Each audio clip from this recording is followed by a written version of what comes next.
She fell asleep at the airport next to a stranger in an expensive suit, too exhausted to care, too desperate to run. He watched her all night, this single mom curled protectively around her son. What she didn't know, the calm businessman beside her was a mafia boss. And the moment her child smiled at him, everything changed. The announcement crackled through Gate 47 like a death sentence. Flight 2847 to Phoenix has been canceled due to severe weather conditions. All passengers please proceed to the customer service desk for rebooking. Clara Bennett's hands trembled as she clutched her 7-year-old son closer. Noah was already asleep against her shoulder, his small fingers still sticky from the candy she'd bought him 3 gates ago, back when she still believed they'd make it out tonight. No, no, no, she whispered, her voice breaking. She couldn't afford to stay. Not here. Not anywhere near Chicago. She stumbled toward the customer service desk, where a line of angry travelers already snaked back toward the food court. A man in a business suit was shouting about a meeting in Seattle. A college girl sobbed into her phone. Clara joined the back of the line, adjusting Noah's weight on her hip, and felt the familiar burn of tears behind her eyes. She couldn't cry. Not now. Not in front of all these people. The terminal lights hummed overhead, fluorescent and unforgiving. Through the massive windows, rain hammered against the tarmac in sheets. Lightning split the sky. The storm looked biblical, like God himself had decided Clara Bennett didn't deserve an escape. 3 hours later, she had her answer. No flights until morning. Maybe not even then. Ma'am, I can put you on standby for the 6 a.m., the gate agent said, not even looking up from her screen. But I'll be honest, with this weather pattern, I'd say your chances are 50-50. 50-50. Clara's entire life had become a coin flip. She carried Noah back through the terminal, past the closed shops and dimmed restaurants. The airport had transformed into a strange purgatory, full of stranded souls curled up on plastic chairs, using jackets as blankets, checking their phones every 30 seconds as if the weather might change through sheer willpower. Clara found a relatively quiet corner near Gate 52, away from the families and the fluorescent glare. She spread her thin cardigan on the floor. The seats had armrests that made lying down impossible, and settled Noah down gently. He didn't even stir. The boy could sleep through anything now. He'd learned that skill over the past 6 months, when Mommy started packing bags in the middle of the night. She lay down beside him, curling her body around his like a shield. The floor was cold and hard, but at least it was flat. At least they were together. At least. That's when she noticed him. The man sat 3 feet away, his back against the wall between 2 gates, long legs stretched out in front of him. He wore a charcoal gray suit that probably cost more than Clara's entire wardrobe, and even she checked her phone. 2:47 a.m., he looked perfectly composed. Not a wrinkle. Not a hair out of place. But it was his eyes that caught her. He was watching them. Not staring exactly, but observing with the kind of attention that made Clara's survival instincts flare. His gaze was dark, intelligent, and unsettlingly calm, like a man who had seen everything the world had to offer and found most of it disappointing. Clara's hand instinctively moved to Noah's back. She'd learned to read dangerous men. Her ex-husband had taught her that lesson with his fists. But this man didn't look angry. He didn't look hungry or aggressive or any of the things she'd learned to fear. He looked tired in a way that had nothing to do with the late hour. Their eyes met. Clara felt her breath catch. She should look away. She should grab Noah and move to a different gate, find somewhere else to sleep where strangers didn't watch her with eyes that seemed to see straight through to all her desperate, running secrets. But she was so tired. Tired of running. Tired of being afraid. Tired of making decisions that all led to sleeping on airport floors. So instead, she did something reckless. She held his gaze. For 3 heartbeats, they stared at each other across the gate area. The man's expression shifted, just slightly, something flickering behind those dark eyes. Surprise, maybe. Or recognition of some kind. Then he did something unexpected. He reached into his jacket, slowly, deliberately, keeping his movements visible, and pulled out a small blanket. The kind airlines give out in first class, still wrapped in plastic. He stood up in one fluid motion, crossed the distance between them, and held it out to her. "For the boy," he said. His voice was low, rough around the edges, with the faintest trace of an East Coast accent. "New York, maybe. It gets cold at night." Clara stared at the blanket, at his outstretched hand, at the expensive watch on his wrist, and the small scar that cut through his left eyebrow. Every instinct screamed at her to refuse, to say no thank you, and turn away and protect Noah from whatever this strange man might want in return. But Noah was shivering.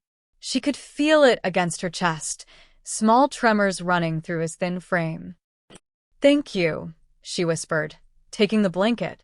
Their fingers brushed for just a second. His were warm and steady, and then he stepped back. He returned to his spot against the wall and settled back down as if nothing had happened, as if he hadn't just shown more kindness than any stranger had in months. Clara draped the blanket over Noah, tucking it around his shoulders.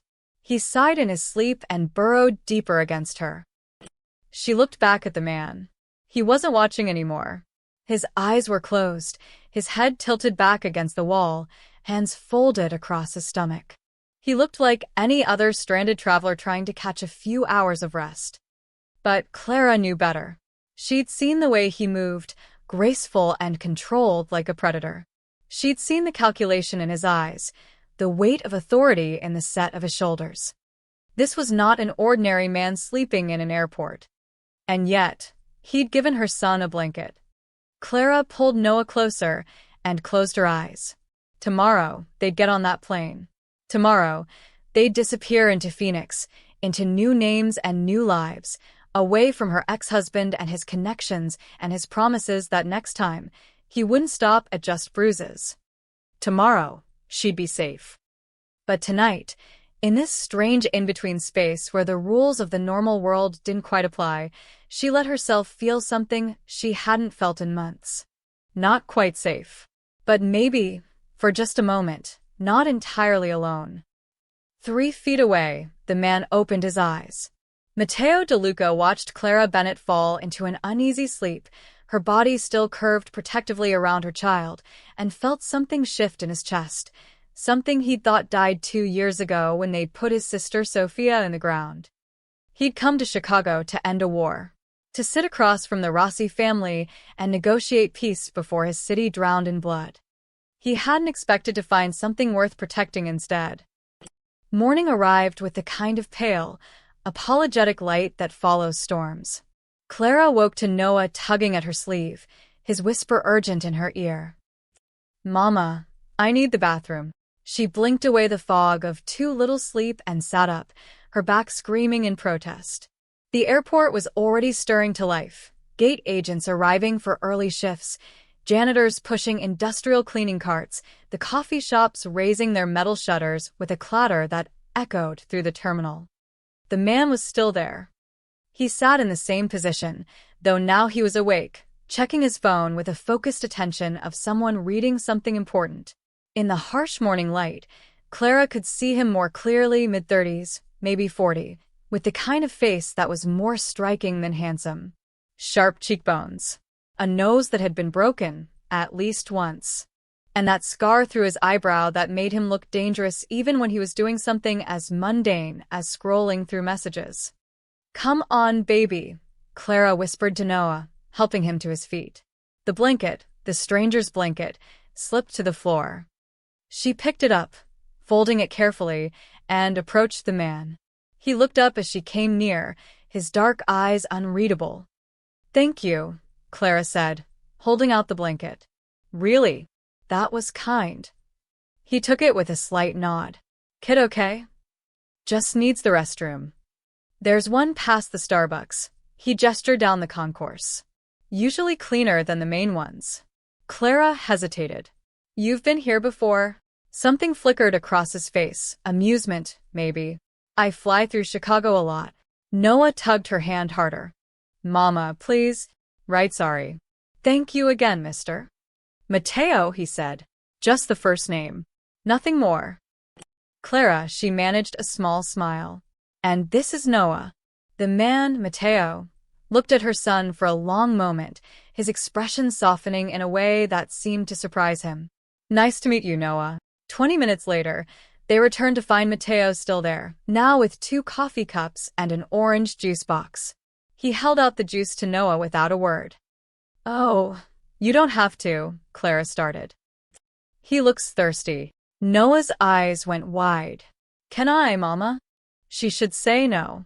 She should maintain boundaries with strange men in airports who watched her sleep and bought her son drinks. But Noah's face was so hopeful, and the juice box looked so normal, so harmless, and Clara was just so tired of being the parent who always said no to everything.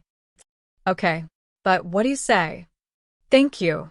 Noah grabbed the juice box and immediately started struggling with the straw. Mateo reached over and peeled the straw off the side, poking it through the foil hole with practiced ease. The gesture was so natural, so paternal, that Clara felt her throat tighten. You have kids? She asked before she could stop herself. No, his voice went flat. Just a good memory. Clara wanted to ask more, but something in his tone told her the door had closed. Instead, she accepted the coffee he offered, black, strong, exactly what she needed. They sat in awkward silence for a moment, Noah slurping his juice between them. Then it happened. Noah squeezed the box too hard. Orange juice exploded out the top, spraying across Mateo's sleeve, the pristine white cuff of his expensive shirt now stained bright orange. Oh my God! Clara lunged forward, grabbing napkins from her bag. Noah, be careful. I'm so sorry, She stopped. Mateo was smiling. Not a polite smile. Not a forced, it's okay smile. A real smile. One that reached his eyes and carved lines into his face and made him look suddenly, startlingly human. It's just juice, he said, still smiling as he dabbed at the stain. I've had worse on this shirt. I'll pay for the cleaning. Clara, he said her name like he was gentling a spooked horse. It's fine. Really. Noah's lower lip trembled. I didn't mean to. Mateo looked at the boy, and his expression shifted into something tender. Hey, you know what? This shirt was too boring anyway. Now it's got character. He held up his orange-stained cuff. See? One of a kind. Noah giggled. Actually giggled, and Clara felt something crack open in her chest. You're good with kids, she said quietly, helping clean up the mess. I had a sister, past tense. That flat tone again. She had a son about Noah's age. Had. Mateo's jaw tightened. Car accident. 2 years ago. Both of them. I'm so sorry. He shook his head, standing up to throw away the soaked napkins. When he came back, his expression was carefully neutral again. The wall rebuilt. What about you? Where are you headed? Clara's instinct was to lie, to say anything except the truth. But something about the way he'd shared his loss made her want to be honest. Phoenix, she said. We're starting over. Running from something. Her heart stopped. What makes you say that? Mateo's eyes met hers, and Clara saw the intelligence there, the sharp assessment of a man who read people the way she used to read bedtime stories to Noah. Because I know what running looks like, he said softly. And you've got the eyes of someone who's been looking over her shoulder for too long. Clara's throat went dry. My ex-husband. He's not a good man. We need to disappear. Mateo's entire demeanor changed. His shoulders tensed. His hands curled into fists before he deliberately relaxed them. When he spoke, his voice was cold enough to frost glass.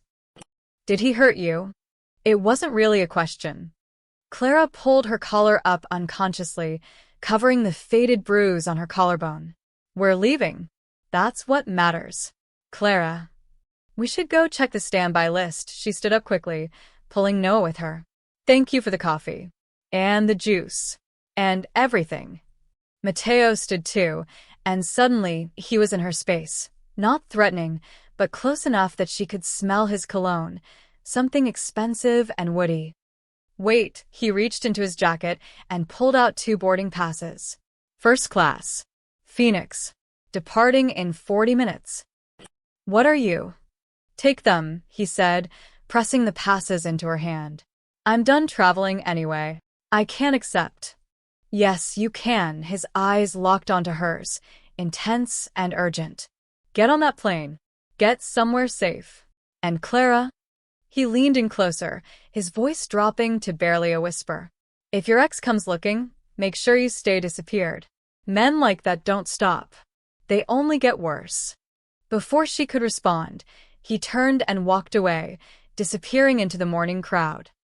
Clara stood frozen, holding 2 first-class tickets to freedom, while Noah tugged at her hand and asked why the nice man had left so quickly. She didn't have an answer. She didn't know that Mateo had just received a text from his lieutenant. Rossi family tracked you to O'Hare. They're watching the gates. She didn't know that her ex-husband, Marcus Bennett, had once done security work for the Rossi crime syndicate. She didn't know that by sleeping next to Matteo DeLuca for 6 hours, she'd accidentally wandered into the middle of a Mafia war. But she would. Clara stood at gate 52, clutching the boarding passes like they might evaporate. First class. 2 seats. Her name and Noah's. Somehow Matteo had known their full names, though she'd never told him Noah's last name. That should have terrified her. Instead, she felt only a strange numbness as she watched the gate agent scan the passes. The woman smiled, actually smiled, and said, "Welcome aboard, Miss Bennett. You and your son can board anytime." Noah bounced on his toes. "Mama, we get to go first." "Yeah, baby, we do." They walked down the jet bridge, and Clara couldn't shake the feeling of eyes on her back. She turned once, scanning the crowd at the gate, but saw only tired travelers and business people checking their phones. No, Mateo. He'd vanished as suddenly as he'd appeared, leaving behind only his tickets and that warning. Men like that don't stop. They only get worse. The first-class cabin was a revelation.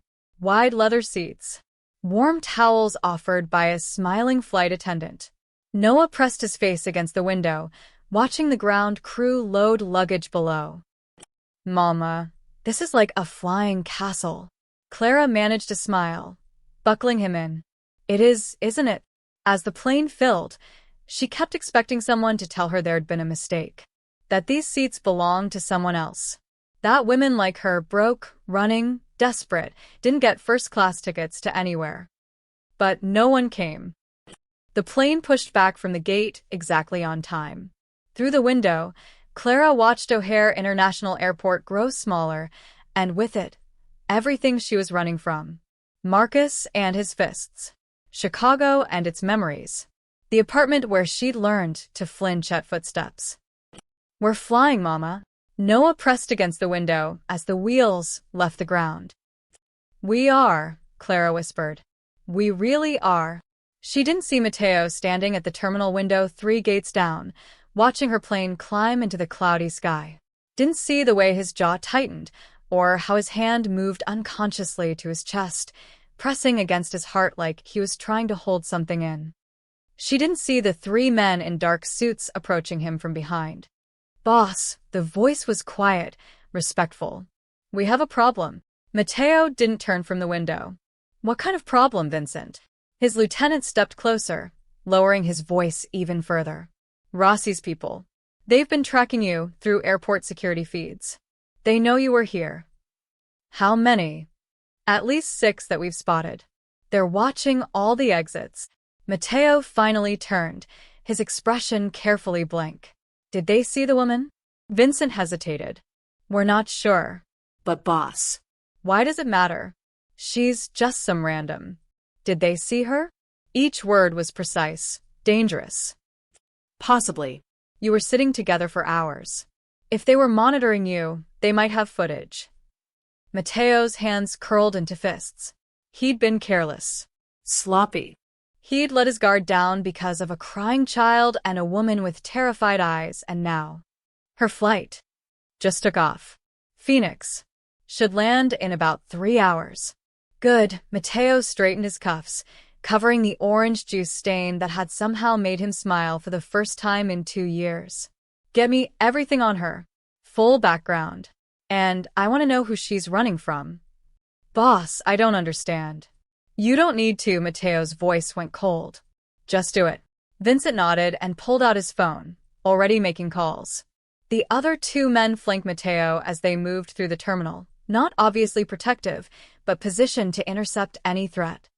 Mateo walked with the casual confidence of a man who owned every space he entered. To anyone watching, he looked like just another business traveler heading home after a delayed flight. But the Rossi family knew better. They'd called this meeting to negotiate territory, to end the quiet war that had been simmering between New York's 5 families for the past year. Mateo had come because he was tired of blood, tired of funerals, tired of becoming the monster everyone expected him to be. He'd come to make peace. Instead, he'd found something more dangerous, someone he wanted to protect. His phone buzzed. A text from his cousin, Anthony, back in New York. Meeting's off. Rossi pulled out. Says you disrespected him by wandering around like a tourist instead of staying put. They're calling it an insult. Mateo typed back. When? 20 minutes ago. They're pissed, Mateo. Real pissed. Watch your back. Vincent appeared at his elbow. Cars waiting at arrivals. Different route than planned.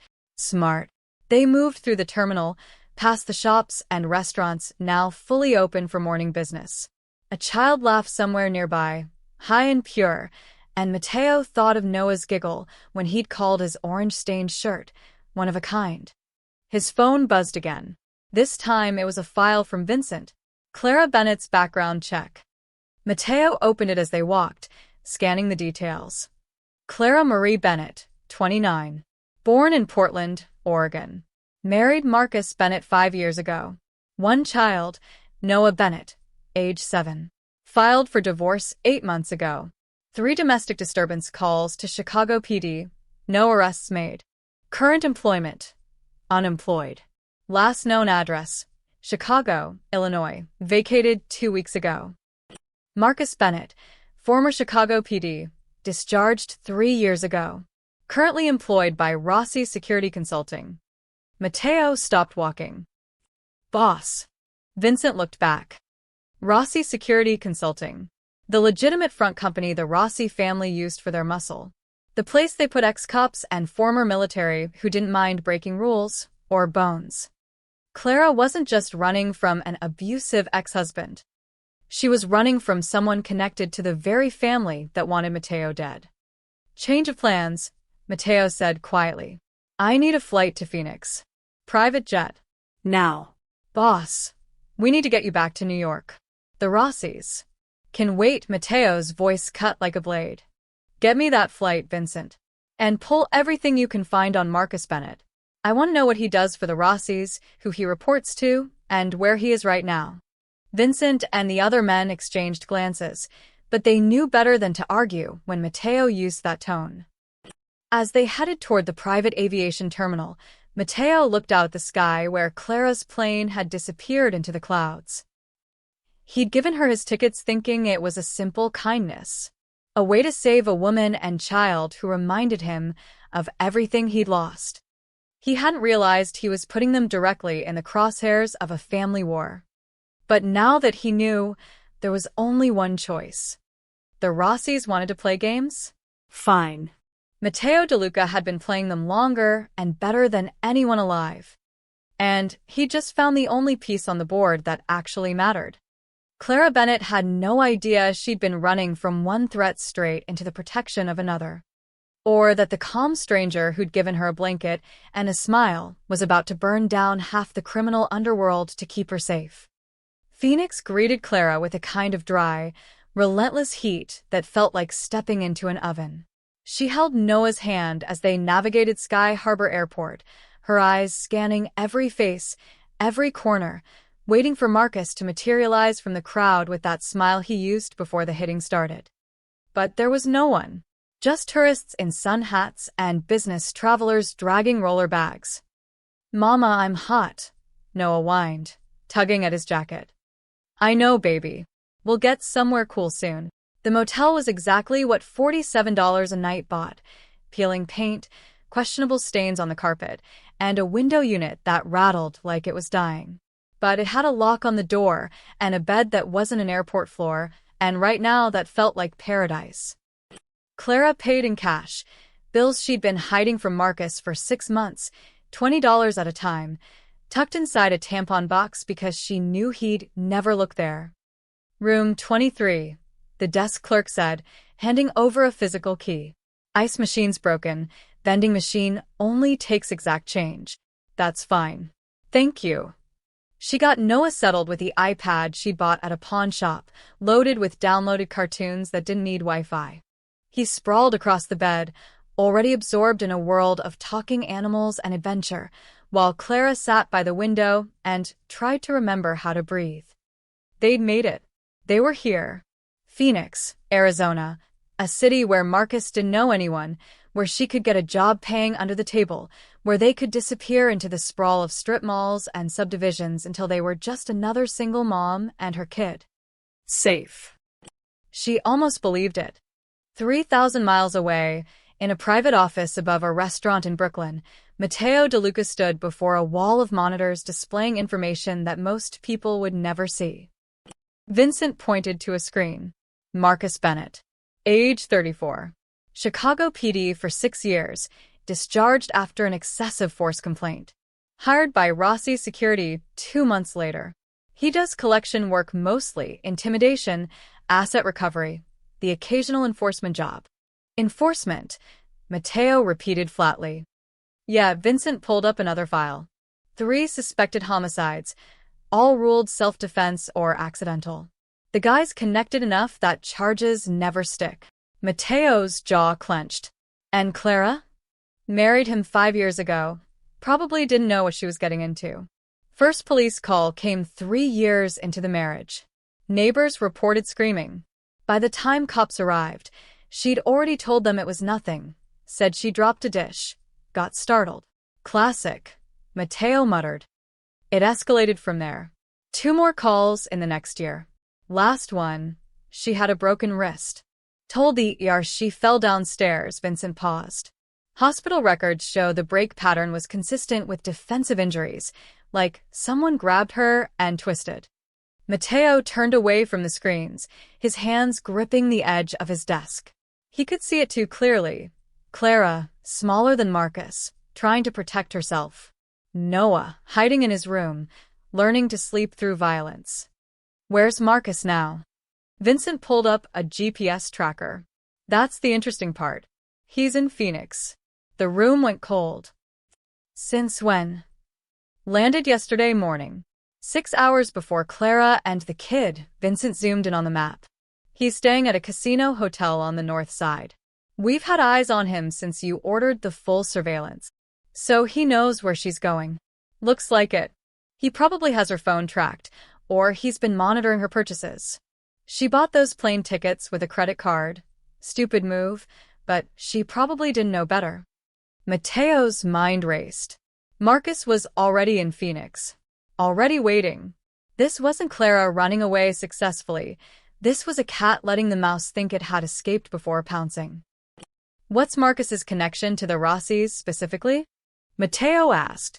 He just muscle, or is there more? Vincent hesitated. That's where it gets complicated. We pulled his work records. Guess who his primary contact is? Tell me. Sal Rossi. The youngest son. The one who called the meeting in Chicago, Matteo finished. The one who wanted to negotiate. The pieces clicked together with sickening clarity. The Rossis had tracked Matteo to O'Hare. They'd watched him in the airport. They'd seen him with Clara and Noah, seen him give up his first-class tickets, seen him act protective over a woman and child who should have meant nothing to him. And then they'd pulled out of the peace talks. Not because Matteo had insulted them by walking around like a tourist. Because they'd found leverage. Boss, Vincent said carefully, Clara Bennett isn't just some woman running from her ex. She's accidentally become a target because she slept next to you in an airport. I know. Matteo's voice was ice. The Rossis probably don't even know who she is yet. They just know you cared enough to give her your tickets. That's all they need. Vincent pulled up security footage from O'Hare, grainy but clear enough to show Mateo smiling as he handed Noah the juice box. This is the first time in 2 years anyone's caught you showing emotion in public. The Rossis will use that. Mateo stared at the screen, at his own face looking almost human again for just a moment. He'd been so careful since Sophia died. Careful not to care, not to show weakness, not to give his enemies anything they could use against him. He'd built walls so high that nothing could touch him. And then a 7-year-old spilled juice on his sleeve, and he'd smiled. Now that smile might get them killed. "What do you want us to do?" Vincent asked. Mateo pulled out his phone, opening a secure messaging app. "I want a team in Phoenix. Best we have, Anthony, Marco, and Teresa. I want them on Clara 24/7, invisible perimeter. If Marcus breathes near that motel, I want to know about it. And if the Rossis make a move, then we make sure they regret it." Mateo looked up, his eyes flat and dangerous. "But Vincent?" No killing. "Not unless absolutely necessary. I'm done with that approach." Vincent blinked. "Boss, these are the Rossis. They don't do subtle." "Then we'll teach them." Mateo straightened his jacket. "Get me a flight to Phoenix. And pull everything you can on Sal Rossi's business operations. I want to know where he's vulnerable. Financial records, political connections, anything illegal that he thinks is hidden. You're going after them without violence. I'm going after them with something worse." A cold smile crossed Mateo's face. "Information. The Rossis built their empire on secrets and blackmail. Let's see how they like it when someone uses their own weapons against them." As Vincent left to make arrangements, Mateo looked back at the monitors showing Clara's location. The cursor blinked over a cheap motel on the outskirts of Phoenix. She thought she'd escaped. She thought she was starting fresh. She had no idea that her ex-husband was less than 10 miles away, or that a Mafia family was trying to decide whether she was worth using as bait, or that the man who'd smiled at her son in an airport was currently deploying a protection detail that cost more than most people made in a year. Clara Bennett wanted to disappear. Instead, she'd become the center of a storm she couldn't even see coming. But Mateo could. And he'd be damned if he let it touch her. Clara spent 3 days building a life from nothing. She found a job washing dishes at a diner called Rose's Kitchen. No questions asked, cash paid daily. Exactly the kind of place that didn't care about background checks or references. The work was hard and hot, her hands raw from industrial soap by the end of each shift, but it was honest money. Safe money. Noah started at a new elementary school under their real names because Clara didn't know how to forge documents and couldn't afford to find out. Every morning, she walked him to the bus stop 3 blocks from the motel, kissed his forehead, and watched him climb aboard with his second-hand backpack. Every morning, she waited for Marcus to appear. He never did. By the 4th day, Clara started to believe they might actually make it. She was leaving Rose's through the back door, already dark at 8 p.m., the desert air finally cooling, when she saw the envelope. It sat on the windshield of her beat-up Honda Civic like a parking ticket, white and official-looking. Clara's heart hammered as she approached. Parking ticket she could handle. Immigration notice she could probably handle. But when she opened it, the world tilted sideways. Inside were 2 passports. U.S. passports, brand new, with her and Noah's photos but different names, Sarah and Ethan Moore. Beneath them, a single note in precise handwriting. Start fresh. Don't look back. No signature. No explanation. Clara's hands shook so badly, she nearly dropped everything. She looked around the empty parking lot, just her car and a dumpster, and the distant sound of traffic on the highway. "What the hell?" she whispered. Someone knew where she was. Someone had access to her photos she'd only taken for the school enrollment forms 2 days ago. Someone had the power to create federal documents. And someone wanted her to run again. Clara shoved the passports back in the envelope and drove to the motel with her eyes constantly checking the rearview mirror. Every car behind her looked suspicious. Every stranger on the sidewalk could be watching. She burst into the motel room to find Noah sitting cross-legged on the bed, carefully coloring in a dinosaur picture. The babysitter, a teenage girl from the front desk, looked up from her phone. "Everything okay, Ms. Bennett?" "Fine," Clara forced a smile, pulling cash from her pocket. "Thanks for watching him, Jessica." After the girl left, Clara locked the door, fastened the chain, and shoved a chair under the handle for good measure. Noah looked up confused. Ngama? "What's wrong?" "Nothing, baby. Just being careful." She knelt beside him, smoothing his hair back. "Did anyone come by? Anyone knock on the door?" "Just the ice machine man."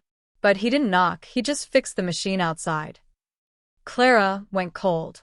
"What did he look like?" "I dunno. I only saw through the window. He had a blue shirt." She moved to the window, peeking through the curtains. The parking lot looked normal. The ice machine sat silent in its alcove, a handwritten, out-of-order sign still taped to it. But someone had been there. Someone wearing a blue shirt, pretending to fix a machine that had been broken since they'd arrived. The envelope felt heavy in her purse, like it was gaining weight. Clara didn't sleep that night. She sat by the window with a kitchen knife she'd stolen from Rose's, watching shadows move across the parking lot, jumping at every sound. At 3 a.m., her phone buzzed. Unknown number. She almost didn't answer, but something made her press accept, lifting it slowly to her ear. "Hello?" Clara, the voice was male, familiar, sending ice down her spine. "You really thought you could run?" "Marcus. How did I get this number?" "Baby, I've had this number all along. Did you really think changing your plan would help?" His laugh was cruel. "I let you run. Wanted to see how far you'd get. Turns out, not very far." Clara's grip tightened on the knife. "Stay away from us. Or what? You'll call the cops?" "We both know how that works out." His voice dropped, intimate and threatening. "You're mine, Clara. You and Noah both. And tomorrow, I'm coming to remind you of that." The line went dead. Clara sat frozen, the phone still pressed to her ear, her whole body shaking. He knew where she was. He'd known all along. This entire time, she'd been living in a trap, thinking she was free. She looked at the envelope on the nightstand. Start fresh. Don't look back. Someone else knew too.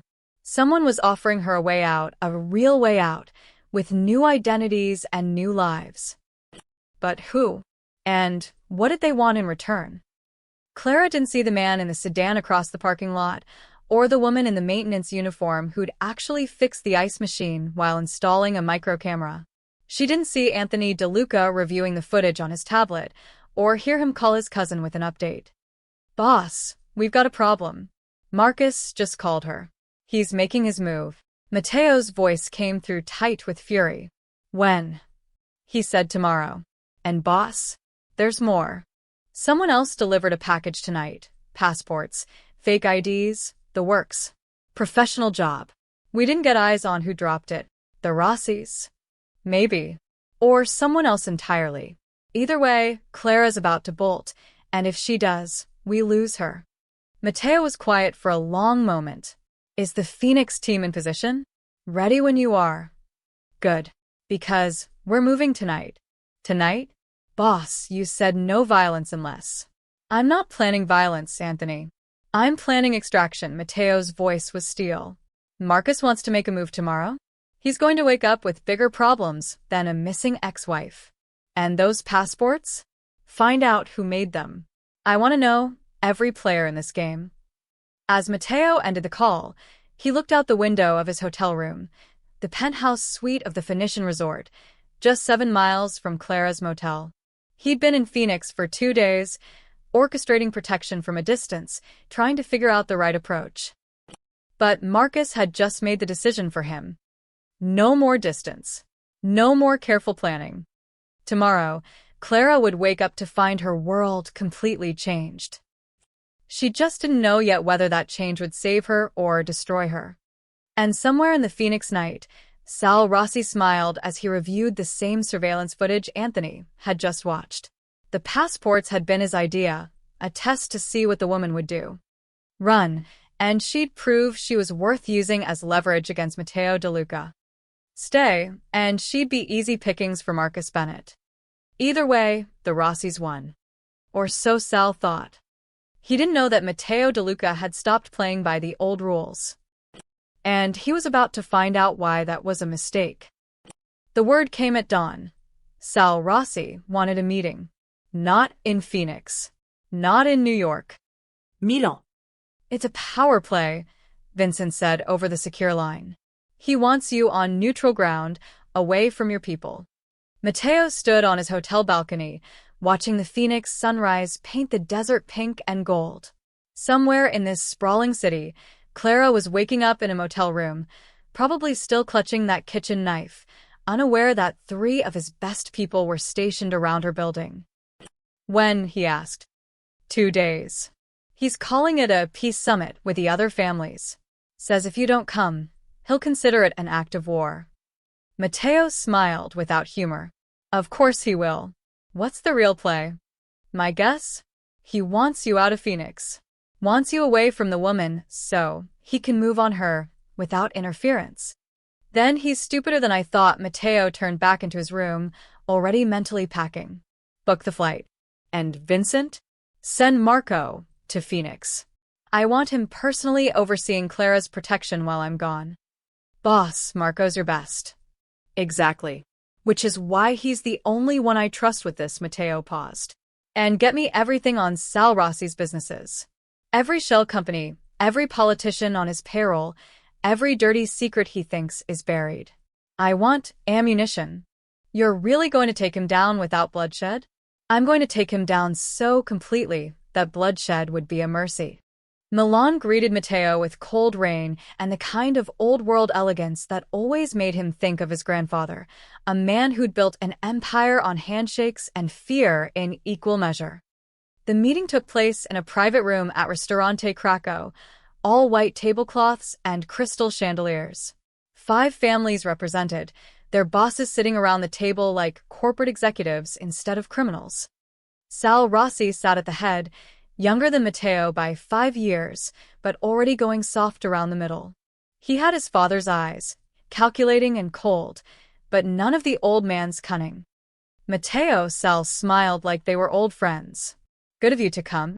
You made it sound urgent. Matteo took his seat, accepting espresso from a server who was definitely armed under his jacket. It is urgent. We've been bleeding for 18 months. Territory disputes, supply chain conflicts, the feds breathing down our necks. It needs to stop. Sal gestured around the table. We all agree. It's time for peace. I'm listening. What followed was 2 hours of negotiation, territory lines redrawn, profit shares adjusted, agreements on political contributions and law enforcement management. Standard business for men who ran cities from the shadows. Matteo played along, nodding at the right moments, suggesting compromises that made him look reasonable.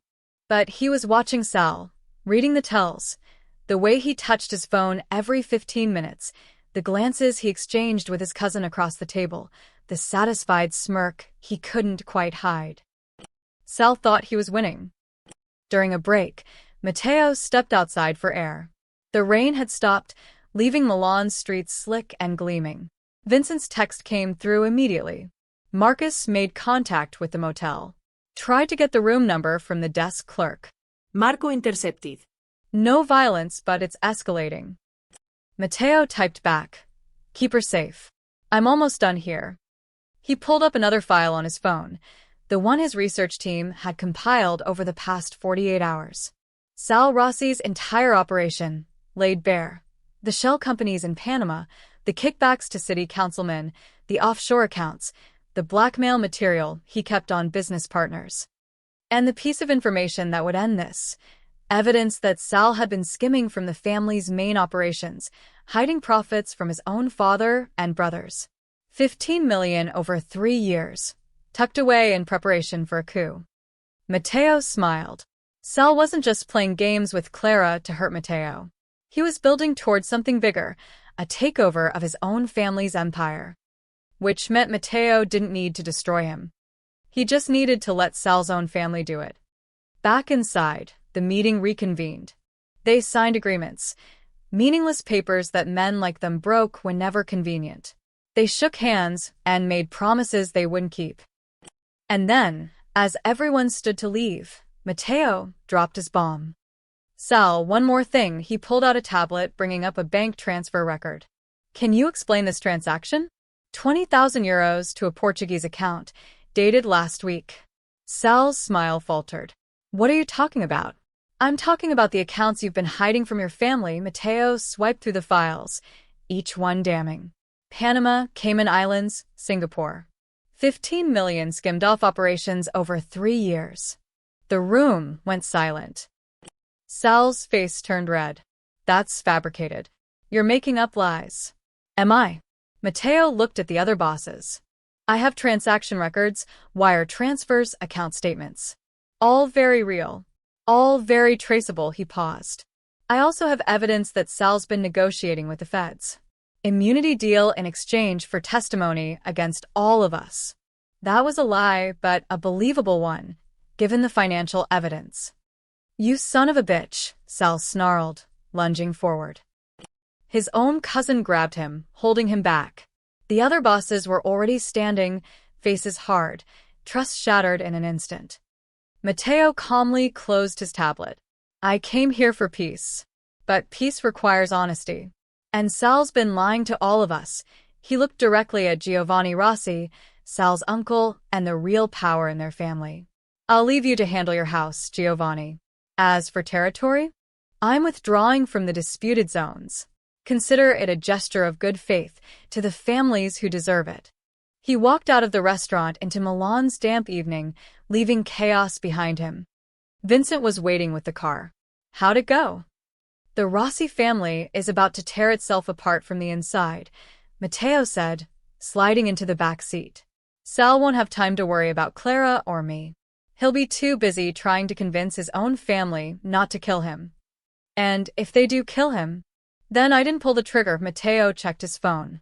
Get me on the next flight to Phoenix. And tell Marco I'm coming in personally. Boss, is this really about protecting the woman? Or is this about Sophia? Mateo's voice went quiet. Maybe both. Or maybe I'm just tired of watching good people get hurt by men like Sal Rossi. Either way, Clara Bennett doesn't become collateral damage. Not on my watch. As the car pulled away, Mateo looked out at Milan's ancient streets and thought about power, how he'd spent years accumulating it, using it, building walls with it. And how, for the first time since Sophia died, he was using it for something other than revenge. It felt strange. It felt right. And it felt terrifying because Clara Bennett had somehow become the most dangerous thing in his world, someone worth losing everything to protect. Clara woke to Noah's scream. She was on her feet before she fully opened her eyes, knife in hand, adrenaline flooding her system. Noah stood by the window, pointing outside, his face pale. Mama. There's a man. Clara rushed to the window and saw him, Marcus, standing in the parking lot beside a black SUV, staring directly at their room. Even from the second floor, she could see his smile. That predator's smile that meant someone was about to get hurt. She grabbed Noah, pulling him away from the window. Get dressed. Now. We're leaving. But Mama. Now, Noah. Her hands shook as she threw their few belongings into her duffel bag. The passports, those mysterious passports with their new names, went into her jacket pocket. She didn't know who'd sent them or why, but right now they might be her only chance. She opened the door, checking the hallway. Empty. They could take the back stairs, get to the car. Marcus was already there, at the top of the stairs, blocking the exit. Going somewhere, baby? Clara shoved Noah behind her, raising the knife. Stay back. Or what? You'll stab me? Marcus laughed, taking a step closer. You don't have it in you. You never did. That's why you always came crawling back. I said stay back. Give me my son, Clara. He doesn't need to see his mama get hurt. Again. Noah whimpered behind her. Clara's grip on the knife tightened, her whole body trembling. This was it. This was how it ended, in a motel hallway in Phoenix, with her son watching, with nowhere left to run. Then a door opened behind Marcus. A man stepped out, tall, broad-shouldered, with a kind of presence that made people step aside instinctively. He wore jeans and a casual shirt, but something about him screamed danger. "Excuse me," the man said politely. "You're blocking the stairs." Marcus turned, irritated. "Mind your business, pal." "That's the thing," the man smiled, but it didn't reach his eyes. "You are my business. Mr. DeLuca would like a word with you." Marcus's expression changed. "DeLuca? I don't know any." Two more people appeared, a woman from the stairwell below, a second man from the hallway behind Clara. They moved with synchronized precision, boxing Marcus in. "You're going to come with us quietly," the first man said. "Or we'll make it loud. Your choice." Marcus looked at Clara, at Noah, back at the three people surrounding him. For the first time since she'd known him, Clara saw fear flicker across his face. "This isn't over," he snarled at her. "Yeah," the man said. "It really is." They escorted Marcus down the stairs like it was choreographed. Clara stood frozen, Noah clinging to her leg, the knife still in her hand. The woman, athletic, sharp-eyed, with auburn hair pulled back, approached slowly. "Miss Bennett?" I'm Teresa. "We're here to help. Who are you people?" Friends. "Well, friends of a friend." Teresa knelt down to Noah's level. "Hey there, brave guy. You okay?" Noah nodded, but his arms tightened around Clara's leg. "Miss Bennett," Teresa continued, "we need to move you. This location's compromised.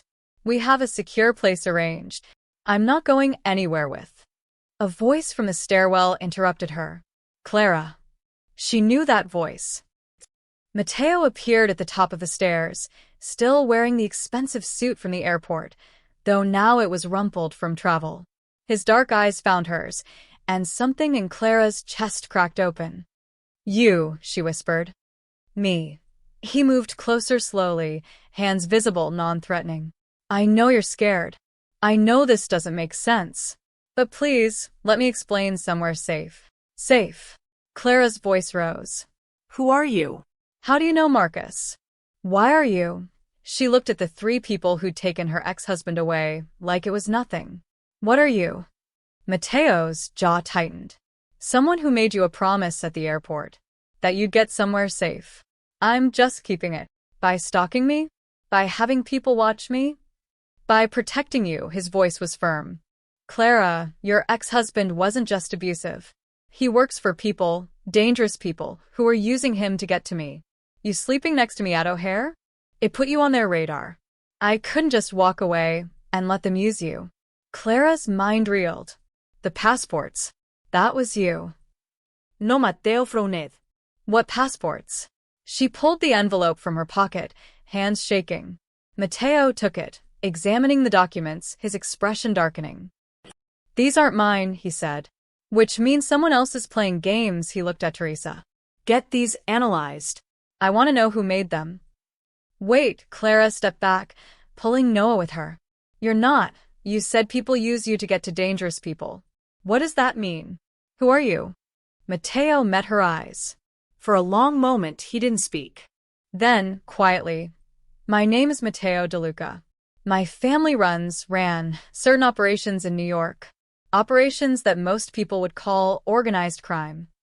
The word hung in the air between them. "You're a criminal," Clara whispered. "I was. I am." "It's complicated." He took a step closer.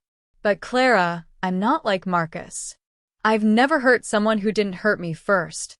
I've never hit a woman. Never touched a child.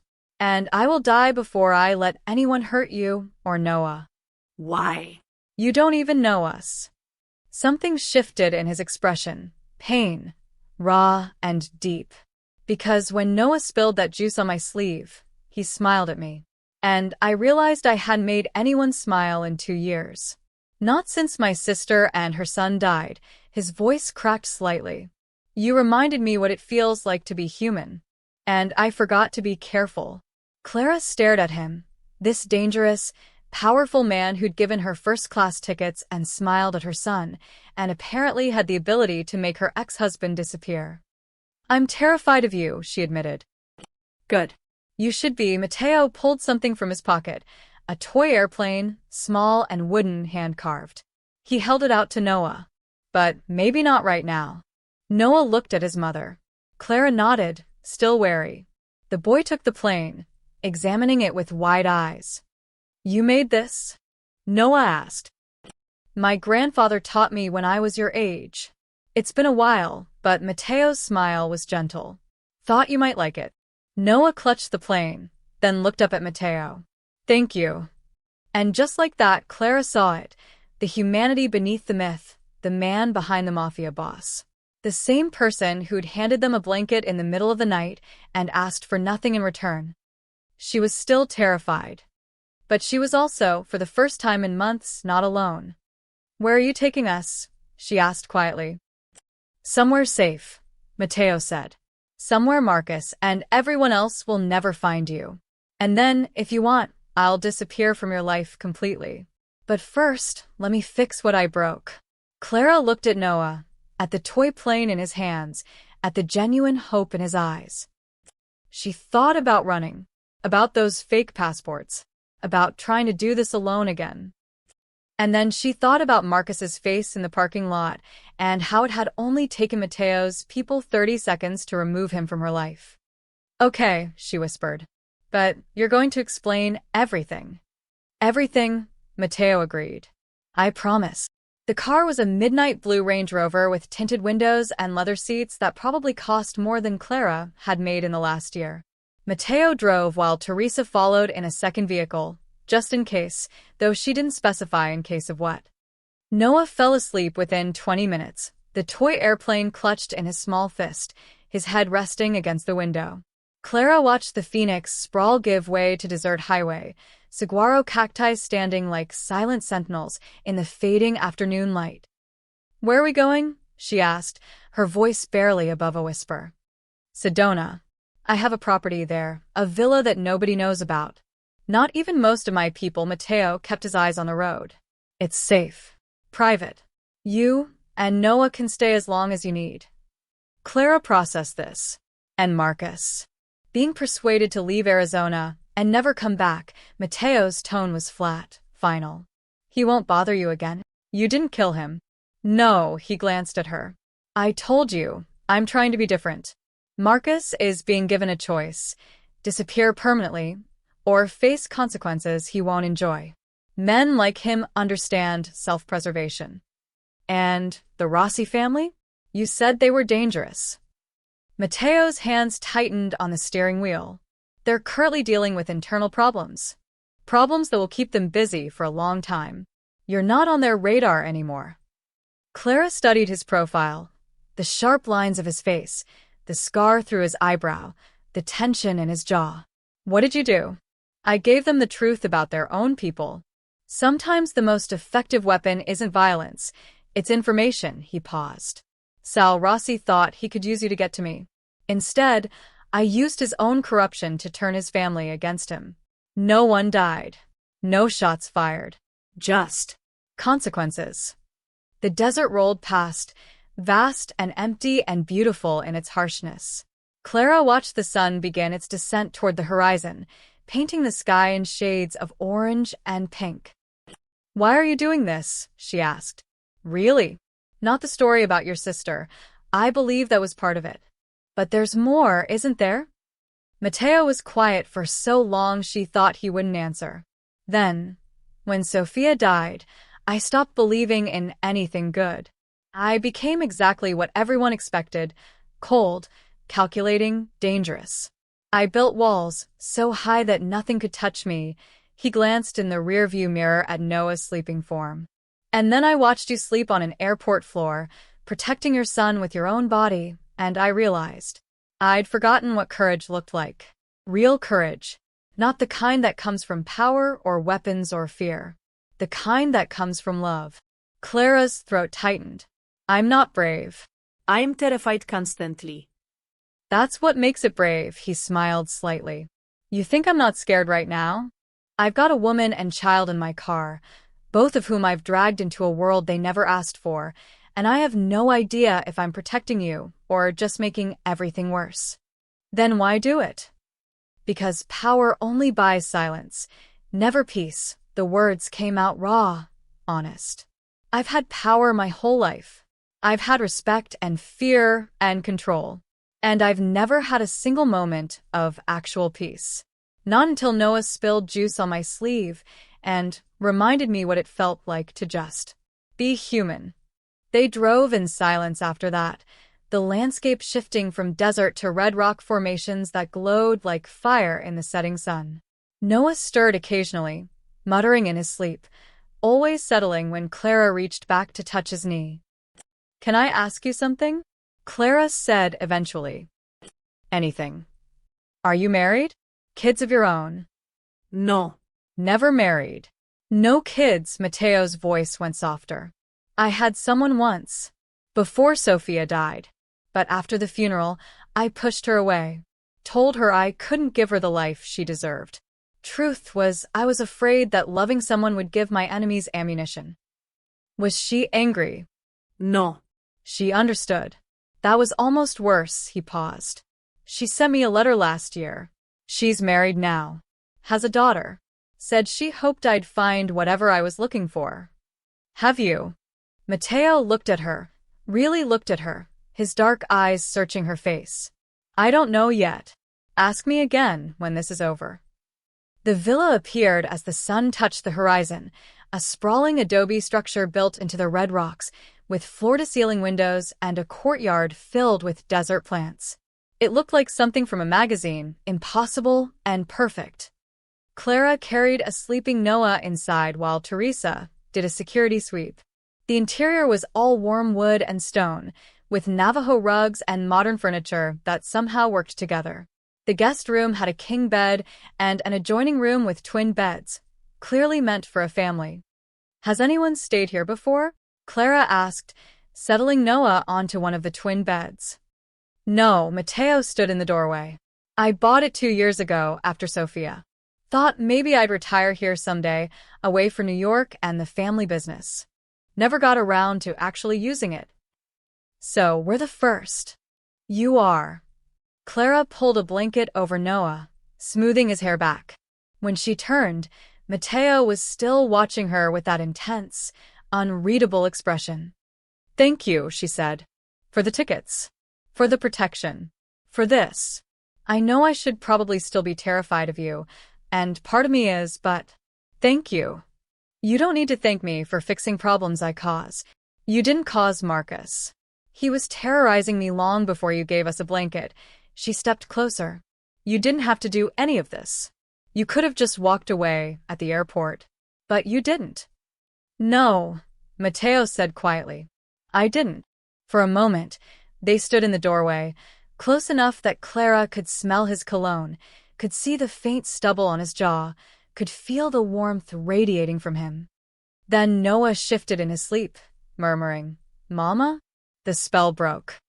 I should let you rest, Mateo said, stepping back. The kitchen stocked. There's a security system. Teresa will show you how it works. And Clara? He paused in the hallway. You're safe here. I promise. After he left, Clara sat on the edge of Noah's bed and cried for the first time since they'd fled Chicago. Not from fear. From relief. And from the terrifying realization that she was starting to trust a man who, by all logic, she should be running from as fast as she'd run from Marcus. But Mateo DeLuca wasn't Marcus. And that difference might change everything. 3 days at the villa felt like 3 years. Clara woke each morning to sunlight streaming through floor-to-ceiling windows, the red rocks glowing outside like they were lit from within. Noah played in the courtyard, building elaborate cities with rocks and sticks, laughing in a way he hadn't laughed in months. Mateo was there, but not intrusive. He worked in the study, phone calls in Italian and English, video conferences with people whose faces Clara couldn't see. Sometimes she'd catch him watching Noah play, that same soft expression crossing his face before he locked it away. They ate dinner together. Simple meals that Matteo cooked himself: pasta, grilled vegetables, fresh bread. He moved around the kitchen with surprising ease, admitting that his grandmother had insisted all her grandsons learn to cook. She said a man who can't feed himself is a man who'll always be dependent on others, he explained, sliding a plate of carbonara in front of Clara. And De Lucas don't depend on anyone. Except each other? Clara ventured. Except each other, he agreed quietly. But underneath the domesticity, Clara felt unease growing. This wasn't real life. This was a bubble, a beautiful pause in reality that couldn't last. And Matteo, despite his kindness, despite the gentleness he showed Noah, remained a mystery wrapped in expensive suits and careful words. On the fourth morning, she confronted him. Noah was occupied with cartoons in the living room, giving Clara the chance to find Matteo on the back terrace. He stood at the railing, looking out over the valley, coffee cup in hand. "I need to understand," Clara said without preamble. Matteo turned. "Understand what?" This. You. "All of it," she crossed her arms. "You've given us safety, shelter, protection. You've asked for nothing in return. Men like you don't do that. There's always a price. So, what is it? What do you want from me?" Something flashed in his eyes. Hurt, maybe, or anger. "You think I'm keeping a tab? I think I don't understand why a man who runs a criminal empire would care about a single mom and her kid." Her voice rose slightly. "I've been trying to figure it out for days. What's the angle? Are you trying to use us somehow? Are we bait for something? Insurance?" No, the word came out hard. "Then what?" "Because I can't." Her voice cracked. "I can't let myself trust this if it's going to disappear. I can't let Noah get attached if you're just going to." "If I'm just going to what, Clara? Hurt you? Use you? Throw you away when you're no longer useful?" Matteo set down his coffee cup with deliberate control. "Is that what you think of me? I don't know what to think of you. You're a contradiction. You're kind but dangerous. You protect us but you terrify me. You cook pasta and dismantle criminal organizations in the same day." Tears burned her eyes. I'm scared, Matteo. "I'm scared that this is too good to be true. I'm scared that you're too good to be true." He stared at her for a long moment, then turned back to the valley. When he spoke, his voice was raw. "You want to know why I'm doing this? Really?" "Yes. Because when I saw you at that airport, you looked exactly like Sophia did the night before she died." Clara went still. Matteo continued, his hands gripping the railing. "My sister came to me 6 months before the accident. She was scared. Her husband was getting pulled deeper into the family business, doing jobs she didn't approve of. She asked me to help her leave, to get her and Marco somewhere safe, away from all of it." "What did you say?" "I told her no." His voice broke slightly. "I told her that leaving would look like betrayal, that it would cause problems with the other families, that she needed to stay loyal, keep quiet, support her husband." He laughed bitterly. "I chose politics over her safety. And 3 weeks later, she and Marco were dead in a car accident that the police ruled mechanical failure." "Matteo." "But it wasn't mechanical failure. I had it investigated privately. The brake lines were cut. Someone sent a message to her husband, and my sister and nephew paid the price." He finally turned to face her, and Clara saw tears on his cheeks. "She came to me for help and I said no. And it killed her." Clara's hand went to her mouth. "So when I saw you in that airport, exhausted and terrified and protecting your son with everything you had, I saw Sophia. And I saw a second chance." He stepped closer. "If I let you fall, if I let Marcus or the Rossis or anyone else hurt you, I'd be killing her all over again. I'd be proving that I learned nothing from her death." "That's not fair to yourself," Clara whispered. "Fair?" He shook his head. "I don't care about fair. I care about not failing again. I care about the fact that a 7-year-old boy smiled at me and made me remember what it feels like to be something other than a weapon." His voice dropped. "You asked what I want from you? Nothing. I want nothing except to know that you and Noah are safe and happy somewhere in this world. That's it. That's the only price. Clara felt tears streaming down her own face now. I don't know how to accept that. Then don't accept it. Question it. Be suspicious. Keep your guard up. Mateo's dark eyes held hers. But don't think for 1 second that this is manipulation or strategy or some long game. This is me trying to be the person Sophia thought I could be before I let her down. They stood there in the morning sun, both of them crying, both of them raw and exposed in ways that terrified them. I was wrong about you, Clara said finally. No, you weren't. I am dangerous. I do run a criminal organization, or I did. I've done things that would make you run screaming. He wiped his eyes roughly. But I'm also trying to be better. And you and Noah, you make me want to actually succeed. Clara took a shaky breath. What happens when this is over? When Marcus is really gone and the Rossis forget about me? What happens to us? Whatever you want. New identities if you need them, real ones, not like those fake passports. Money to start over anywhere. Protection for as long as you want it, he paused. Or I walk away completely and you never see me again. Your choice. And if I don't know what I want, then you take all the time you need to figure it out. Mateo smiled sadly. I'm good at waiting, Clara. I've been waiting 2 years to feel human again. I can wait as long as it takes for you to trust me. Before she could respond, Noah's voice called from inside. Mama, Mr. Mateo, the cartoon is over. Can we make pancakes? The moment shattered. Mateo wiped his face, composing himself. Pancakes sound good. Clara caught his arm as he turned to go. Mateo? Thank you for telling me the truth. It's all I have left to give, he said quietly. And as they went inside to make pancakes with a 7-year-old who'd somehow become the bridge between two broken people, Clara realized something terrifying. She was falling for the most dangerous man she'd ever met. And he was falling right back. The call came at midnight. Clara woke to the sound of Mateo's voice in the hallway, low, controlled, but with an edge that made her sit up. She wrapped herself in a robe and cracked open the bedroom door. He stood by the window, phone pressed to his ear, silhouetted against the moonlit red rocks. How bad? Pause. And Giovanni? Another pause. Good.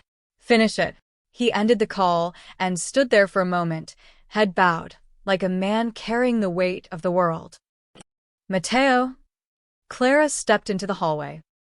He turned, surprise flickering across his face. Did I wake you? Is everything okay? Define okay, he smiled without humor. The Rossi family just imploded. Sal's been officially removed from power, exiled to Sicily with nothing but the clothes on his back. His father stripped him of everything. Because of what you did in Milan. Because of what he did to himself. I just helped the truth come out. Mateo ran a hand through his hair. But there's more. The other families are watching. They see what happened to the Rossis, how internal corruption destroyed them. And they're wondering if I used the same tactics on them. Did you? No. But fear is almost as effective as proof. He moved to the kitchen, pulling out a bottle of whiskey. They're calling it the Silent Winter, the end of an era without a single bullet fired. And they're terrified of me because of it. Clara watched him pour 2 glasses. Isn't that good? If they're afraid, they'll leave you alone. Or they'll unite against me. He handed her a glass. Fear makes people unpredictable. They sat at the kitchen island, the house quiet except for the hum of the air conditioning. Clara sipped the whiskey, smooth and expensive, burning pleasantly down her throat. What are you going to do? She asked. Mateo stared into his glass. Something I should have done 2 years ago. Which is? Walk away. Clara blinked. What? I'm dismantling it. All of it. The businesses, the operations, the network. He met her eyes. I'm getting out, Clara. Completely. Can you just do that? Not easily. But yes, he took a long drink. I've been moving pieces for the past week. Transferring legitimate businesses to cousins who want to go straight. Selling off properties. Creating trusts and foundations. By the end of the month, the DeLuca organization will essentially cease to exist. Clara's mind reeled. Why? Because I'm tired, the words came out raw. I'm tired of being powerful. I'm tired of the violence and the politics and the constant calculation of who to trust and who to eliminate. I'm tired of being the person Sophia was ashamed of. She wasn't ashamed. Yes, she was.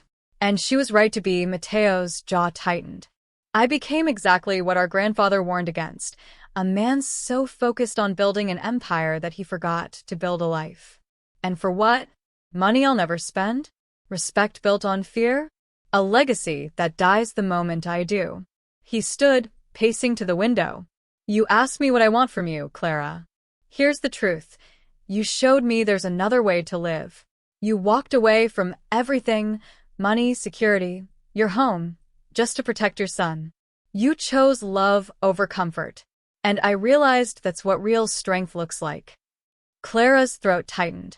Mateo, you can't rebuild your entire life around. Around what? Around hope. He turned back to her. Why not? I've built empires around revenge and greed and fear. Maybe it's time to build something around hope instead. What will you do? If you're not this. I don't know yet. A small smile. That's the terrifying part. I'm 41 years old, and I have no idea who I am without the organization. But I want to find out. Clara stood, moving closer to him. And the people who work for you? Vincent, Teresa, Marco. Most of them want out too. They've been loyal because they thought they had to be, because that's what family does. But I'm giving them all a choice. Take a payout and walk away, or stay with me in whatever comes next. Either way, they're free. The other families won't just let you leave.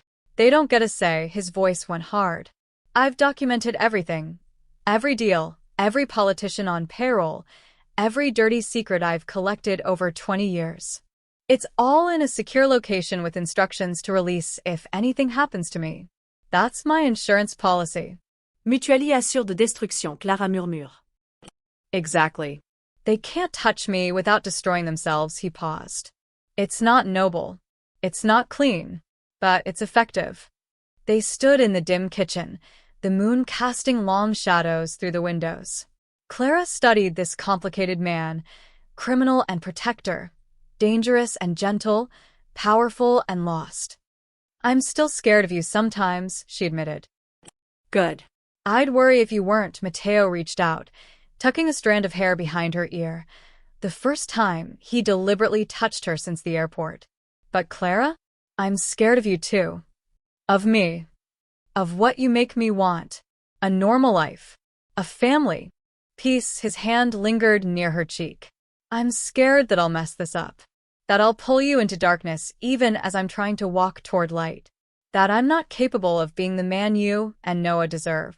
Clara's breath caught. Who says we deserve anything? We're just trying to survive. You're more than that. You're everything I forgot existed. His voice dropped to barely a whisper. And I know it's too soon. I know you need time. I know I have no right to want this when we've only known each other for 2 weeks. But Clara, she kissed him. It was impulsive and terrifying and probably a terrible decision, but she stood on her toes and pressed her lips to his, cutting off whatever he was about to say. For a moment, Mateo froze. Then he wrapped his arms around her, pulling her close, kissing her back with a tenderness that made her knees weak.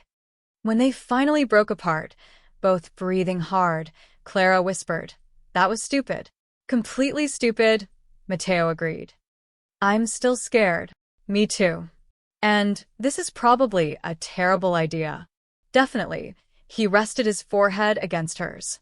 "But Clara, I haven't felt this alive in 2 years. So, if it's a terrible idea, at least it's one worth having." She laughed, the sound surprising her. "What do we do now?" Now.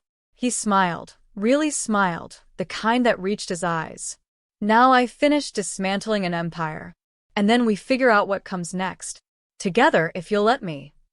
Clara thought about Marcus, about running, about sleeping on airport floors and stealing money in tampon boxes. She thought about fear and survival and all the ways life had taught her not to trust. And then she thought about Noah's laughter in the courtyard, about toy airplanes and carbonara dinners, about a man who was choosing to become someone better. Okay, she whispered. Together. Outside, the desert night stretched vast and dark and full of possibility. And inside, two broken people held each other and dared to believe in second chances. The next 3 weeks passed in a blur of legal documents and encrypted phone calls. Clara watched Matteo dismantle his empire piece by piece. He spent hours in the study, meeting with lawyers and accountants via video conference. She'd bring him coffee and find him surrounded by papers, transfer agreements, charitable trust documents, severance packages for employees who'd served his family for decades. "Are you sure about this?" she asked one afternoon, setting down an espresso. Matteo looked up, exhausted but resolute. "I've never been more sure of anything." Vincent came to the villa once, his expression tight with disapproval. Clara overheard their conversation from the hallway. "The family won't understand, boss. They'll think you're abandoning them." "I'm freeing them," Matteo replied. "There's a difference. And if they don't want to be freed, then they can choose someone else to follow. Anthony's ready if they want him. Or they can walk away entirely. I've made sure everyone has enough to start over." A long pause. "What about you? What will you do?" Live. "Actually live, Vincent. You should try it." Vincent left without saying goodbye to Clara. She understood. She was the catalyst for this upheaval, the woman who'd somehow convinced Matteo DeLuca to give up everything. But not everyone resented her. Teresa stopped by with groceries one morning and found Clara in the kitchen, attempting to make bread. "He's different with you," Teresa said, unpacking vegetables. Softer. More. "Human. Is that good?" "It's terrifying, honestly. I've known Matteo for 8 years. I've seen him negotiate deals that would make your blood run cold. I've watched him stare down men twice his size without flinching." She paused. "But I've never seen him smile the way he smiles when Noah shows him a drawing." Clara's hands stilled in the dough. "Do you think he's making a mistake? Leaving all of this?"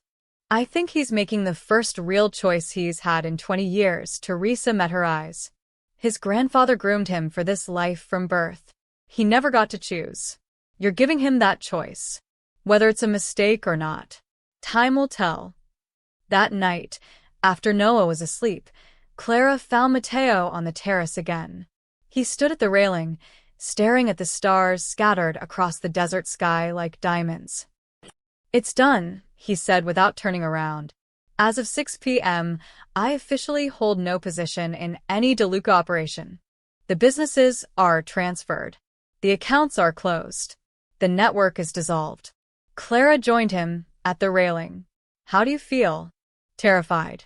Relieved. "Free," he laughed shakily. "Like I just jumped off a cliff, and I'm not sure if I'm flying or falling. What happens now?" "Now I figure out who Matteo DeLuca is when he's not a boss or a criminal or a weapon," he turned to her. "And I do it somewhere far from here. Somewhere the past can't follow." Something cold settled in Clara's stomach. "You're leaving." "We're leaving. You, me, and Noah, if you want." His eyes searched her face. "I have a place. Small town in coastal Washington, near the Canadian border. House on the water. Good schools, community that minds its own business. I bought it years ago under a shell company, completely off the books. No one knows about it except my lawyer." Clara's heart raced. "You want us to come with you?" "I want you to be safe. And I want to be wherever you are." He took her hands. "But Clara, this has to be your choice. Not because you're grateful or because you feel obligated. Because you actually want this. Want us. I barely know you." "I know. And that's why I'm not asking you to decide tonight." He released her hands, stepping back. Take time. "Think about it. I'll arrange everything for you and Noah regardless. New identities, bank accounts, security. You'll be taken care of whether I'm there or not. And if I say yes, if I want you there." His expression cracked open, vulnerable and hopeful. "Then I'll spend the rest of my life proving you didn't make a mistake." Clara opened her mouth to respond, but Mateo shook his head. Don't answer now. Sleep on it. I'm going to New York tomorrow, final meeting with the family, some loose ends to tie up. I'll be gone 3 days, maybe 4. When I come back, you can tell me what you decided. Mateo. Please. I need you to be sure. His voice was rough. Because if you choose this, Clara, you're choosing me, all of me, including the parts I'm still trying to fix. And I need to know that's really what you want. That night, Clara lay awake long after Mateo had gone to his room. She stared at the ceiling, Noah's soft breathing from the next bed, and tried to imagine a future in coastal Washington with a reformed Mafia boss who'd become the most complicated part of her life. In the morning, Mateo was already dressed when she found him, dark suit, overnight bag by the door. He looked every inch the powerful man he'd been, except for his eyes. Those were soft when they landed on her. Take care of him, he said, gesturing toward Noah's room. Of course. He moved toward the door, then stopped. Went back to the couch where his coat lay folded. He picked it up, the same coat he'd worn at the airport, and draped it over a chair. Keep it warm for me, he said, attempting a smile. Clara nodded, not trusting her voice. And then he was gone, the door closing softly behind him, leaving only the coat and the faint scent of his cologne, and a silence that felt too heavy to bear. Clara stood there for a long time, running her fingers over the coat's expensive fabric, feeling the weight of a decision she wasn't sure she was ready to make. In Noah's room, her son stirred awake. Mama? Where's Mr. Mateo? He had to go away for a little while, baby. Is he coming back? Clara looked at the coat draped over the chair. A promise or a test or maybe both. I don't know, she whispered. But she was starting to hope he would. And hope, she was learning, was the most dangerous thing of all. For months later, Clara stood in the kitchen of a small cottage in Bellingham, Washington, watching the morning fog roll across the bay. Noah was at school, his 3rd week at Sunnyland Elementary, where he'd already made 2 friends and joined the art club. He came home every day with paintings of boats and whales and the mountains that rose like sentinels beyond the water. They'd moved here 6 weeks after Mateo left for New York. He never came back to Sedona. The day after he left, Clara had found a letter on the kitchen counter, along with a thick envelope of documents. The letter was brief. Clara, by the time you read this, you'll have heard the news. I'm sorry I couldn't say goodbye in person. Some goodbyes are too hard to say out loud. Everything you need is in the envelope. New identities, real ones this time, bank accounts, deed to the house in Washington, and a trust fund for Noah's education. You're set for life, no strings attached. I meant what I said about wanting to be wherever you are. But I also meant what I said about you needing to choose freely. So, I'm making the choice easier. I'm removing myself from the equation. You and Noah deserve a peaceful life. I'm not sure I'm capable of giving you that, no matter how much I want to be. Be happy, Clara. That's all I ever wanted. The news had come that same afternoon. Billionaire philanthropist Matteo De Luca presumed dead after private jet explodes off the Amalfi Coast. Investigators searching for remains. Clara had watched the report with numb disbelief, Noah clutching her hand, asking in a small voice if the nice man was gone. She'd told him yes, even as something inside her refused to believe it. Vincent had called once, 2 weeks later. He wanted you to know it's done. He's free. So are you. Is he really dead? She'd asked. A long pause. Does it matter? It did. It didn't. Clara couldn't decide which answer was true. So she'd taken Noah to Washington, to the cottage Mateo had bought under a false name. She'd enrolled her son in school, found work at a bookstore, built the quiet life she'd always dreamed of. And every day, she looked at Mateo's coat, still draped over a chair in her bedroom, never put away, and wondered if she'd made the right choice. If staying would have been braver than leaving. If love was supposed to feel this much like grief. Now, for months later, Clara checked the mailbox on her way back from the bus stop. Bills, grocery store flyers, A postcard from her mother who'd finally stopped asking questions about Noah's father. And a plain envelope with no return address. Clara's hands trembled as she opened it. Inside was a single airplane ticket, Seattle to Rome, departing in 2 weeks, and a note in handwriting she'd recognize anywhere. You were never running, Clara. You were already free. If you ever miss another flight, take this one. I'll be waiting in the clouds. Clara's vision blurred with tears. She read the note again, then again, her heart pounding so hard she could hear it. He was alive. Matteo was alive, and he'd been waiting, giving her space, letting her build a life, making sure she could stand on her own 2 feet before asking her to choose. She looked up at the sky, where a plane was crossing the bay, leaving contrails like chalk marks on blue canvas. I'll be waiting in the clouds. That night, after Noah was asleep, Clara sat at her kitchen table with the ticket and tried to think rationally. She had a life here. A good life. Safe, stable, exactly what she'd wanted. But when she closed her eyes, she saw Matteo's face the morning he'd left, vulnerable and hopeful and terrified. She saw him teaching Noah to carve airplanes from wood. She saw him cooking pasta in the Sedona kitchen, smiling like he'd forgotten how.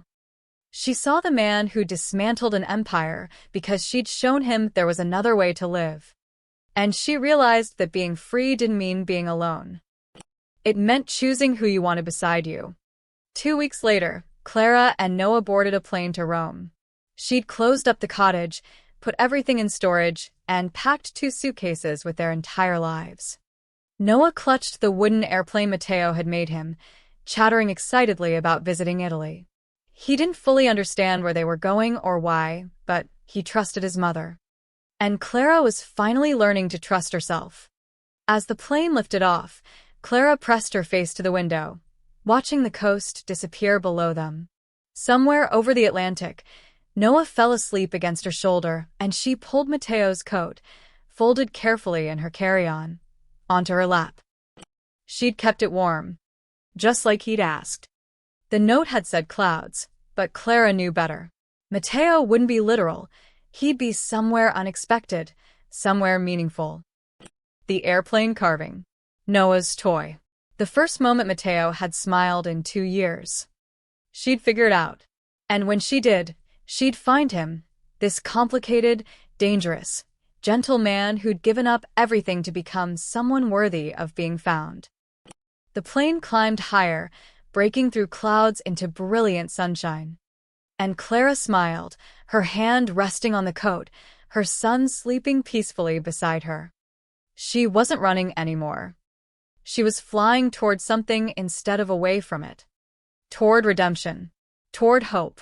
Toward a man who'd taught her that sometimes the bravest thing you can do is let yourself be saved. Somewhere in the clouds ahead, Matteo De Luca was waiting. And Clara Bennett was finally ready to say yes. The end.